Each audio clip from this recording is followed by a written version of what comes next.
नमस्कार दोस्तों, UPSC mania में आपका स्वागत है। आज हम डिस्कस करेंगे 17 जून 2020 का द हिंदू समाचार पत्र। तो हम देखते हैं क्या न्यूज़ है। सबसे पहली और इम्पॉर्टेंट न्यूज़ है 20 Indian soldiers killed in face off at Galwan. तो जो भारत चीन सीमा गतिरोध चल रहा है उसने एक नया मोड़ लिया है और अभी हाल में क्या हुआ है कि झड़प जो है हिंसक झड़प में बदल गई है और 20 भारतीय जवान शहीद हो गए हैं। तो ये सब पहली बार हुआ है 1962 के युद्ध के बाद कि किसी जवान की शहादत हुई है। और इसमें जो मिनिस्ट्री ऑफ एक्सटर्नल अफेयर्स उसने कहा है जो China trying to change status quo, यानी जो चीन है वो जो सीमा निर्धारित हुई है लाइन ऑफ एक्चुअल कंट्रोल उसको बदलने की इच्छा रख रहा है। क्योंकि देखिए वो बदलने का प्रयास कर रहा है क्योंकि गलवान घाटी कभी भी विवादित क्षेत्र नहीं था। अब उसने गलवान में भी और नए नए क्षेत्रों में भी जैसे पैंगोंग त्सो लेक में भी वो विवाद उत्पन्न करके उस सीमा को बदलना चाहता है। तो ये चीज़ बताई गई इंपॉर्टेंट न्यूज। अब देखिए वहाँ पर बॉर्डर पर टेंशंस काफ़ी हाई हैं। देखना है कैसे इस चीज़ टेंशंस को सुलझा के दोनों देश एक मध्यम मार्ग अपनाते हैं। अगली न्यूज है cheap drug source results in कोविड-19 पेशेंट स्टडी। एक स्टडी की गई जिसमें एक सस्ता ड्रग है डेक्सामेथासोन, उसने काफ़ी प्रभाव दिखाया है। खास करके वो लोग जो वेंटिलेटर्स पे थे या ऑक्सीजन सपोर्ट पे थे उन लोगों में काफ़ी हेल्प की है इस चीप ड्रग ने। तो एक जैसे इससे रिलेटेड क्वेश्चंस आ सकते हैं कि यहाँ की, क्योंकि देखिए इस समय जो वैक्सीन की खोज चल रही है और जो कोविड-19 से ट्रीटमेंट जो भी दवाएँ हैं काफ़ी चर्चा में रह रही थी, जैसे हाइड्रोक्सीक्लोरोक्विन, फेविपिराविर और डेक्सामेथासोन। तो ये सारी दवाएं आपको याद रखना है, पूछा जा सकता है किससे रिलेटेड है। तो ये अब हो गया वो 3 lakh samples to be tested daily. तो जो इंडिया है उसने अपने टेस्टिंग कैपेसिटी को काफ़ी बढ़ा लिया है और अभी 3 लाख टेस्ट डेली होंगे। ये चीज़ हुई, अभी तक 59,21,000 टेस्ट हो चुके हैं। तो ये बात बताई गई इसमें। ये आपकी लोकल न्यूज़ है। अगली महत्वपूर्ण न्यूज़ है high court raps DU professor for plea against deduction for PM cares fund. तो जो दिल्ली यूनिवर्सिटी के कुछ प्रोफेसर थे, दिल्ली यूनिवर्सिटी जो भी प्रोफेसर थे उनकी एक दिन की सैलरी जो है कट करके पीएम केयर फंड में डोनेट की गई थी वहाँ के जो वहाँ के अधिकारी थे। तो इसके खिलाफ दिल्ली यूनिवर्सिटी के जो प्रोफेसर हैं उन्होंने याचिका दायर की थी। तो हाई कोर्ट ने इसके खिलाफ कहा कि भाई शायद ही कोई ऐसा पत्थर दिल व्यक्ति हो जिसको जो है इस ऐसी भयानक स्थिति के लिए एक दिन की सैलरी डोनेट करने में कोई प्रॉब्लम हो। तो इसलिए इस याचिका को खारिज कर दिया कि इसका उन्होंने कहा है कि ऐसी कोई वो नहीं है। ये बात बताई गई इसमें। अगली महत्वपूर्ण न्यूज़ है आपकी, ये आपकी लोकल न्यूज़ है। अगली महत्वपूर्ण न्यूज़ है Lonar lake high court seeks report on colour change.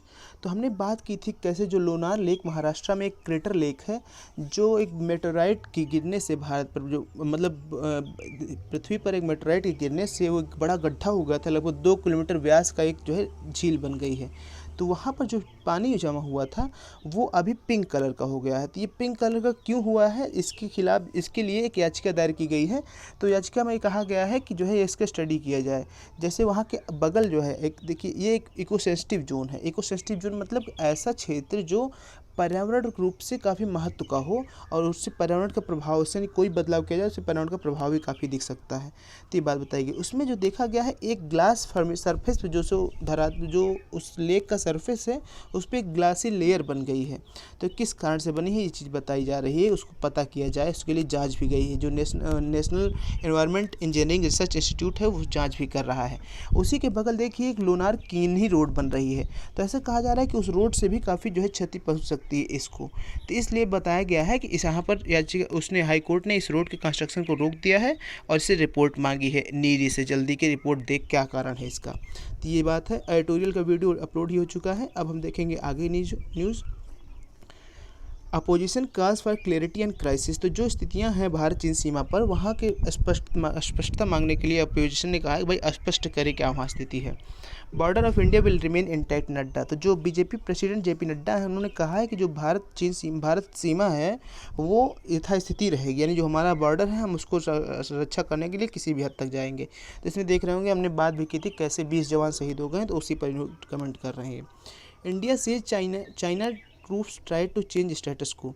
तो जैसे इसको भी हमने बात किया है कैसे वो मतलब 5 मई से कैसे वो नए नए स्थानों पर विवाद किए, जैसे गलवान क्षेत्र हो गया और आपका ये सारे क्षेत्र कभी विवाद में नहीं रहे हैं। जैसे सीधी बात है पैंगोंग त्सो लेक हो गया, गलवान क्षेत्र, ये सारे हमेशा यहाँ पर कभी विवाद नहीं हुआ, नाकुला क्षेत्र। लेकिन अब चाइना नए नए स्थलों पर विवाद उत्पन्न कर रहा है। तो ये चीज़ बताई जा रही है कि जो सीमा है उसको बदलने का प्रयास कर रहा है चाइना। अगली महत्वपूर्ण न्यूज़ है India rams up testing capacity for virus. तो जो कोविड-19 से लड़ने में इंडिया अपनी क्षमता को विस्तार कर रहा है और अभी इसने अपनी टोटल टेस्टिंग लैबोरेटरी को बढ़ा के 907 कर लिया है। और जो अभी हमने बात भी किया था कल के न्यूज़पेपर में कि जो ICMR उसने स्टैंडर्ड क्यू कोविड-19 एंटीजन डिटेक्टिंग किट का भी सजेशन दिया है। इस किट से क्या होता है कि 30 मिनट के अंदर रिजल्ट्स आ सकते हैं, तो ये काफ़ी हेल्पफुल रहेगा। और बताई जा रही है कि जैसे इससे टेस्टिंग जो है अब लगभग 3 लाख पर डे की जाएगी। अभी तक 59,21,000 टेस्टिंग हो चुकी है। तो इससे क्या है, हम अपनी टेस्टिंग कैपेसिटी को बूस्ट करेंगे तो उसको लड़ने में काफ़ी हेल्पफुल होगा। अगली न्यूज़ है आपकी, Nepal curbs on foreign channels.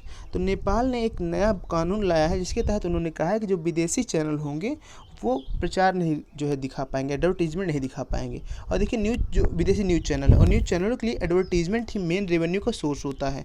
तो अब क्या उन्होंने, इसका उद्देश्य क्या है कि जो विदेशी न्यूज़ चैनल हैं वो एडवर्टीजमेंट नहीं दिखा पाएंगे, तो जो भी एडवर्टीजमेंट होगा वो उनके देसी news channel, local news channel को मिलेगा, यानी वहाँ के लोकल न्यूज़ चैनल को बूस्ट मिलेगा। नेपाल में खासकर भारतीय न्यूज़ चैनल ही ज़्यादातर प्रभावी रहते हैं। तो और देखिए, जो अभी हाल ही में ये आपका काला पानी विवाद भी हुआ, इसमें जो भारतीय न्यूज़ चैनल है उन्होंने भारतीय पक्ष दिखाया, जाहिर सी बात दिखाएंगे ही। तो अभी उससे नेपाल इससे खिलाफ ही कदम ये देखा जा रहा है, तो ताकि ये जो दूसरे देशों की न्यूज़ एजेंसियाँ हैं उन पर एक जो है कर्व इससे कहा जा रहा है ये चीज़ें। तो ये चीज़ आपको पूछा जा सकता है। अगली न्यूज़ है, no rise in domestic violence cases says NCW chairperson. तो जो नेशनल कमीशन फॉर वीमेन है उनकी चेयरपर्सन ने कहा है कि जो घरेलू हिंसा है उसमें कोई बढ़ोतरी नहीं हुई है। एक रिपोर्ट आई थी, हमने बात भी की थी, जिसमें बताया गया था कि घरेलू हिंसा में लगभग 2.5 गुना बढ़ोतरी हुई इस लॉकडाउन के दौरान। तो इसको खारिज करते हुए रेखा शर्मा कह रही कि जो वास्तविकता में केसेस नहीं बढ़े हैं बल्कि इनकी रिपोर्टिंग बढ़ी है। पहले भी ऐसी घरेलू हिंसा होती थी लेकिन उस दौरान रिपोर्टिंग नहीं होती थी। तो ये बोल रहे अभी हम लोगों ने एक व्हाट्सएप हेल्पलाइन जारी की है जिससे रिपोर्टिंग बढ़ी है। तो वास्तविकता ये है कि केसेस घरेलू हिंसा के नहीं बढ़े हैं बल्कि इसकी रिपोर्टिंग ज़्यादा बढ़ी है, ये चीज़ बताई जा रही है। India expects to sail through UN security council vote. तो जो संयुक्त राष्ट्र संघ है उसकी एक बॉडी है सुरक्षा परिषद, उसमें देखिए 15 सदस्यीय बॉडी है जिसमें 5 अस्थायी सदस्य हैं और 10 अस्थायी सदस्य 2 वर्ष के लिए चुने जाते हैं। तो अभी जो चुनाव होने वाला है तो उसमें भारत भी अस्थायी सदस्य के चुनाव के लिए जो है अपना नामांकन कर चुका है और भारत के खिलाफ किसी ने भी नामांकन नहीं किया है, तो ये निर्विरोध चुना जाएगा। तो अभी हम देखते हैं कि क्या क्या भारत की प्रायोरिटीज़ होंगी। तो भारत मुख्यतः देखिए मल्टीलैटरिज्म पे बात काम करेगा, वहाँ मल्टीलैटरिज्म का पक्ष उठाएगा। मल्टीलैटरिज्म क्या है, यानी कि देश में, पूरे विश्व में किसी एक देश का राज्य न चले बल्कि कई देश सब मिल के जो है इस विश्व प्रशासन को चलाएं। Demand for transparency in mandates for UN peace keeping missions. तो किस देश में UN की पीस कीपिंग मिशन भेजी जाए, किस देश में ना भेजी जाए, ये पारदर्शी रूप से हो, ये किसी देश के हित में यानी किसी पावरफुल कंट्री के हित में हो। ये ना हो कि USA जहाँ चाहेगा, ईरान इराक में जहाँ चाहेगा वो पीस कीपिंग मिशन भेज के उसका मिसयूज करे। और क्या बताया गया, comprehensive convention for international terrorism लाने की बात की जा रही है, यानी कि टेररिज्म को अंतर्राष्ट्रीय स्तर पर रोकने के लिए एक कन्वेंशन लाने की बात करेगा, इसके लिए कार्य करेगा जब भारत जो है चुना जाएगा इसके लिए। Joint efforts for UN reform, तो यूनाइटेड नेशंस में रिफॉर्म की बात भी करेगा। और एक्सपेंशन ऑफ UNSC, तो जो संयुक्त राष्ट्र सुरक्षा परिषद उसका विस्तार की भी बात करेगा। और देखिए, हम उसके संयुक्त राष्ट्र सुरक्षा परिषद में अस्थायी सदस्यता के लिए प्रयास भी कर रहे हैं। तो ये सारी रिफॉर्म यूनाइटेड नेशंस में सिक्योरिटी काउंसिल में रखेगा अस्थायी सदस्य के तौर पर। देखिए, भारत इस बार 7वीं बार अस्थायी सदस्य बनने जा रहा है संयुक्त राज्य सुरक्षा परिषद का। 2021 और 2022 के जो है समय के दौरान, इस कार्यकाल के दौरान ये चुना जाएगा, ये निर्विरोध चुना जाने वाला है। Climate report predicts hotter Rainier days. देखिए, जो हमारा एक न्यूज हमारी जो है वो IITM institute of tropical metrology Pune में, उसने एक रिपोर्ट जारी की है जो inter governmental panel on climate change का भी हिस्सा होगा। इसमें बताया है कि आने वाले दिनों में वार्षिक वर्षा भी जो है, औसत वार्षिक वर्षा भी जो है बढ़ने वाली है। और उसके साथ विरोधाभास बात ये है कि सूखा भी बढ़ेगा, यानी बरसात की भी मात्रा भी बढ़ेगी और सूखा भी ज़्यादा पड़ेंगे। तो यानी कि क्लाइमेट काफ़ी अनप्रेडिक्टेबल होने वाली है। तो ये inter governmental panel on climate change क्या है, देखिए ये एक आपका कई देश मिलकर एक पैनल बनाए हुए हैं कि जो क्लाइमेट चेंज से समुदाय से जो भी आपका जलवायु परिवर्तन है उससे लड़ने के लिए नीतियाँ बनाई जाएं। तो ये उसका पैनल है। इसकी अगली रिपोर्ट 2022 में होगी और 2022 में प्रकाशित होगी, और जो इस रिपोर्ट का ये हिस्सा होगी जो अभी रिपोर्ट जारी हुई है, ये चीज़ बताएगी इसमें। अब हम अंतर्राष्ट्रीय खबर देखेंगे। North Korea blows up liaison office with south. तो आप देख रहे होंगे कैसे उत्तर कोरिया दक्षिण कोरिया से तनाव बढ़ता जा रहा है। उत्तर कोरिया दक्षिण कोरिया से तनाव हमेशा रहा है और उत्तर कोरिया के ऊपर काफ़ी सैंक्शंस भी लगे हैं। तो पिछले वर्ष जैसे देखिए, पिछले दो वर्ष पहले जो है अमेरिका ने नॉर्थ कोरिया से वार्तालाप की थी, जिसमें ये संभावना जताई गई कि अगर नॉर्थ कोरिया अपने न्यूक्लियर जो वीपन्स है उसको ख़त्म करना शुरू कर दे तो उसके ऊपर जो है अमेरिका और अन्य देश सैंक्शंस हटाना शुरू कर देंगे। तो लेकिन देखिए तब से कोई काम नहीं किया गया है। तो नॉर्थ कोरिया एक प्रेशर बनाने का प्रयास कर रहा है साउथ कोरिया के ऊपर, ताकि वो मीडिएटर का काम करे और उसके ऊपर से सैंक्शंस कुछ कम किए जाएँ। तो अभी जो लाइजन ऑफिस 2018 में एक स्थापित किया गया था, जो आपका उत्तर कोरिया और दक्षिण कोरिया के मध्य कोई विवाद होगा उसे वार्तालाप के मध्य जो है वार्तालाप के माध्यम से उसको सुलझा लिया जाए, इसके लिए लाइजन ऑफिस की स्थापना की थी दोनों देशों के बीच में। तो अभी देखिए आप एक चित्र में देख रहे होंगे कि धुआं एक उठ रहा है। तो उत्तर कोरिया ने अपने लाइजन ऑफिस को उड़ा दिया है, कहा है कि ये आप काम नहीं कर रहे हैं। साउथ कोरिया से कह रहा है, आरोप लगा रहा है कि आप मीडिएटर का काम अच्छे से नहीं कर रहे और जो हमारे ऊपर सैंक्शंस लगाए हैं उनको आप बिल्कुल प्रयास नहीं कर रहे को हटाए जाएँ। तो इसलिए बातचीत का कोई मतलब नहीं है। 1 in 5 people globally at risk of severe covid study. तो एक अध्ययन किया गया है द लैंसेट ग्लोबल हेल्थ के द्वारा, जिसमें बताया है कि लगभग, जैसे हम भी जानते हैं कि जो आपके ओल्ड पीपल्स हैं और ख़ास करके जो किसी बीमारी से ग्रसित हैं, तो ऐसे लोगों को कोविड-19 काफ़ी प्रभावित करता है। और देखा जाए तो 1.7 बिलियन लोग ऐसे हैं जो किसी गंभीर बीमारी से अभी वास्तव में पीड़ित हैं। तो ऐसे लोग काफ़ी संक्रमण होने की संभावना है, जो कि 22% ऑफ ग्लोबल पॉपुलेशन है, यानी कि हर 5वां व्यक्ति में से एक व्यक्ति जो है, यानी हर 5 में से एक व्यक्ति जो है वो काफ़ी ज़्यादा गंभीर रूप से प्रभावित हो सकता है कोविड-19 से, स्टडी बताई है। Taiwan jet drives away Chinese fighter plane. तो ताइवान जो है, जो आप देख रहे होंगे चाइना के बगल एक देश है, जो चाइना कहता है कि हमारा ही अंग है, लेकिन ताइवान कहता है अपने को आपको स्वतंत्र राष्ट्र बताता है। तो इसलिए अभी देखिए क्या है, चाइनीज़ जो फाइटर प्लेन है वो ताइवान के एयर स्पेस में गए थे। तो अभी ताइवान के जेट ने एक पहले अलार्म दिया लेकिन नहीं गया, जिसके बाद ताइवान जेट ने चाइनीज एयर उस फाइटर प्लेन को भगा दिया। अगली न्यूज़ है US top court ruling backs LGBT workers. तो यूएस का टॉप कोर्ट है, उसने जो है निर्णय में कहा है कि जो एम्प्लॉयर्स हैं वो किसी स्टाफ को इस बेस पे नहीं डिस्क्रिमिनेट कर सकते हैं वो किस सेक्स का है, किस जेंडर का है। यानी जो एलजीबीटी, लेस्बियन, गे, ट्रांसजेंडर, ये सारे समुदाय, इनको भी बराबर हक मिलना चाहिए, ये बात बताई गई है। Sri Lankan educators fear virus might bring about new divides. तो श्रीलंका के जो एजुकेटर्स है वो चिंता व्यक्त कर रहे हैं कि जो कोविड-19 है ये वायरस है, ये और जो है मतलब डिवाइड कर सकता है सोसाइटी। जो कैसे डिवाइड कर सकता है कि जैसे एजुकेशन, अब देखिए अब काफ़ी आपकी ऑनलाइन हो गई है, और ऑनलाइन एजुकेशन गरीब लोग तो नहीं अफोर्ड कर सकते हैं, अमीर हालांकि अफोर्ड कर सकते हैं, उनके पास टेक्नोलॉजी होती है, इंटरनेट कनेक्शन होता है, ये सारी चीज़ें तो अमीर लोग तो अफोर्ड कर लेंगे, लेकिन गरीब लोग नहीं अफोर्ड कर पाएंगे। तो ये गरीब और अमीर के बीच में शिक्षा का भेद और बढ़ेगा, और जब शिक्षा में अंतर आएगा दोनों की, जो गरीब है और गरीब होता जाएगा और अमीर जो है अपॉर्चुनिटीज़ केवल पाएगा। अब हम देखें अर्थव्यवस्था के क्षेत्र में क्या न्यूज़ है। Fuel demand reaches 80 to 85% of pre covid levels, Dharmendra Pradhan. तो जो हमारे ऑयल मिनिस्टर धर्मेंद्र प्रधान वो बता रहे हैं कि जो फ्यूल की डिमांड है वो लगभग जितना पहले होती थी उसका 80 से 85% पहुंच चुकी है। यानी कोविड-19 से पहले जितनी डिमांड होती थी 80 से 85% फ्यूल डिमांड पहुंच चुकी है।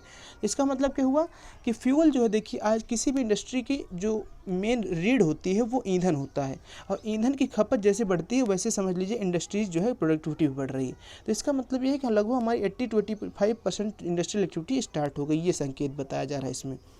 Mobile card payment stopped ATM withdrawal in 2019।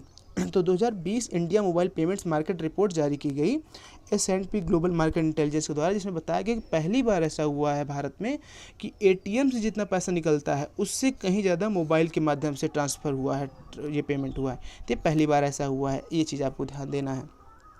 अगली news, government bank disburse 16,031 crore to MSMEs। तो जो 3 लाख करोड़ का पैकेज देने की बात की गई थी MSMEs को, उसके अंतर्गत जो गवर्नमेंट बैंक है, पब्लिक सेक्टर बैंक से, उन्होंने 16,000 करोड़ रुपये MSME को ट्रांसफ़र कर दिया है, ये बात बताई गई। अब अगली महत्वपूर्ण न्यूज़ है, with 33 species Guwahati defining concept of urban जंगल। तो 334 स्पीसीज गुवाहाटी में रह रही हैं, विभिन्न प्रजातियां रह रही हैं। तो एक अर्बन जंगल का कॉन्सेप्ट दे रहा है गुवाहाटी। तो गुवाहाटी आप जानते हैं किस राज्य में है, असम में है ये।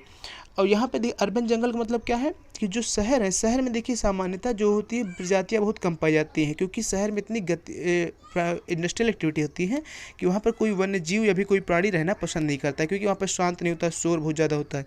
लेकिन इसका विरोधाभास देखिए कि जो है कुछ जैसे गुवाहाटी है वो काफ़ी अच्छे से डेवलप कर रहा है, और उसके साथ साथ ही उसने पर्यावरण को भी संरक्षण दिया है, और काफ़ी प्रजातियाँ भी वहाँ पर काफ़ी पेड़, पक्षी, जंतु पाए जाते हैं। तो इसको अर्बन जंगल कहा गया, यानी कि शहर पर जब जो है जंगल जो भी आपका अन्य जीव हैं उनको भी रहने का अवसर दे, तो इस कॉन्सेप्ट इसको अर्बन जंगल कॉन्सेप्ट कहा गया है। तो गुवाहाटी को नए अर्बन जंगल के रूप में बताया जा रहा है। ये थी हमारी आज की न्यूज़पेपर डिस्कशन। इस पे बेस्ड हम क्वेश्चंस को देखेंगे। तो क्वेश्चंस हमारे कुछ इस प्रकार हैं। गलवान घाटी किस क्षेत्र में स्थित है? लद्दाख, जम्मू कश्मीर, सिक्किम, अरुणाचल प्रदेश। उत्तर कोरिया की राजधानी क्या है? सियोल, प्योंगयांग, ताइपे, इनमें से कोई नहीं। भारत किस सत्र के लिए संयुक्त राष्ट्र संघ के अस्थायी सदस्य के लिए निर्विरोध नामित होने वाला है? 2019-20, 2020-21, 2021-22, 2022-23। हाल ही में किस देश ने विदेशी समाचार चैनल को एडवर्टीजमेंट दिखाने पर प्रतिबंध लगाया है? यूएसए, भारत, पाकिस्तान, नेपाल। इनका जवाब आपको कमेंट बॉक्स में देना है। तो ये थी हमारी आज की न्यूज़पेपर डिस्कशन। बहुत बहुत धन्यवाद। Thank you.